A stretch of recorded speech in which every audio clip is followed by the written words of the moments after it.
And once the top draw of LA's then #1 morning show, Jillian Barberie has since endured unimaginable challenges. Now, well into her recovery, Jillian shared with me her extraordinary journey. I was raising 2 kids by myself, no job, divorced, cancer, going through chemo. I was thinking I was going to be homeless. I was like, what happened to my life? From the heights of fame and fortune to the depths of despair, Jillian Barberie has lived it all. It has been a journey. It has been. I remember. For more than 20 years, Jillian was a SoCal superstar and a national style icon. The Madonna of meteorologist Jillian Barberie. She co-hosted SoCal's then #1 morning show, Fox 11's Good Day LA. But camera 6 is down. That run came to an end in 2012 when Fox began a revamp of the show. People would say, oh, they'll never get rid of you. I'm like, of course they will. Of course they will. I'm not that dumb. But when it happened, I had a husband at the time that didn't work. I had a baby in diapers. I did cry.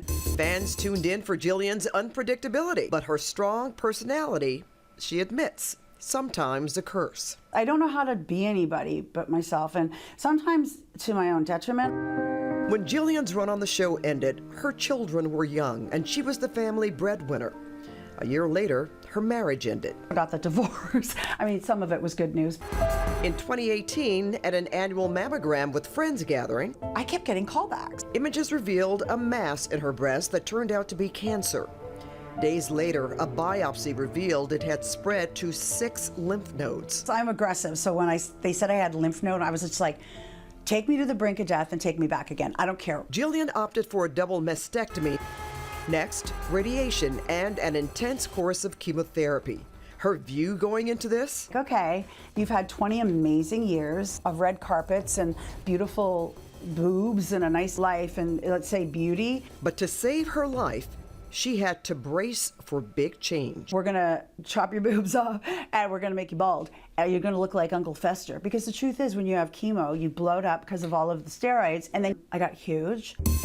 She was okay with it all. I remember my oncologist said a good attitude is half the battle. I'm like, oh, then I've got this. But Jillian couldn't escape a very dark cloud. It was the financial stuff that was such a heavy. Jillian's divorce and cancer treatment had taken a toll. While dealing with chemo, she discovered her television fortune was gone. People are like, how did you have no idea? Well, I'm horrible at math, and I trusted somebody else to do everything for me. You thought the money was being taken care of, and it wasn't. I was in the dark about where I was. Faced with stacks of bills and little income, I was extremely down. I remember times where I was going to Cedars for my cancer markers and hoping that the cancer was coming back. why would you want that at the time? Because I couldn't see myself out of my financial, I had a nervous breakdown. I was going crazy. But I was too chicken to do anything, and I wouldn't hurt my children like that. My kids would hate me. So I thought, well, if the cancer comes back, they can't hate me, right?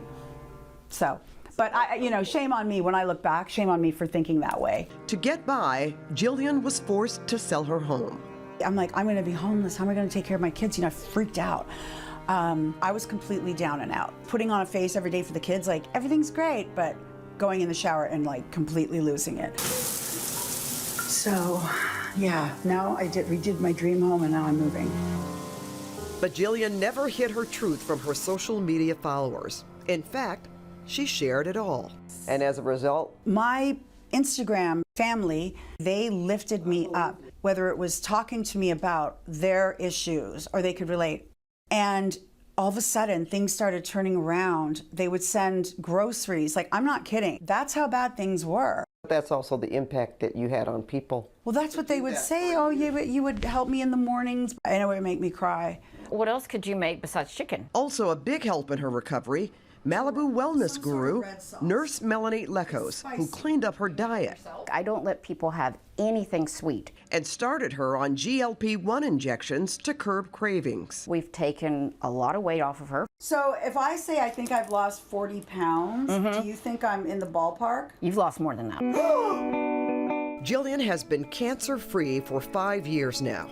Getting back into shape slowed down by lingering leg pain. I was walking on a cane for a long time, and that was a little inhibiting and just sort of like, okay, I guess this is it, I'm on a cane. But I'm getting so much better. Oh, how are you? Well, how do I look? Jillian's revelation? I've lost everything to gain everything. I live in an apartment now. It's probably the size of the bedroom I used to have, and I'm so much happier. Probably for my kids, it's a little tougher, but they'll learn. I mean, I didn't come from all of that. As for future plans, Here's what I'd like to do. I would like to go and speak to women about cancer, losing everything. I want to talk about life. throughout her career, All I knew was how to talk to people. and that's a gift she never lost. Now healthier and wiser, I see myself coming back. It's a struggle, but you get to the other side and you're like, life is good again. oh, she's amazing. She's got to do a TED Talk. Jillian says losing the weight she gained was life-changing for her, and we will have more on that journey in the weeks ahead. All right, Jillian.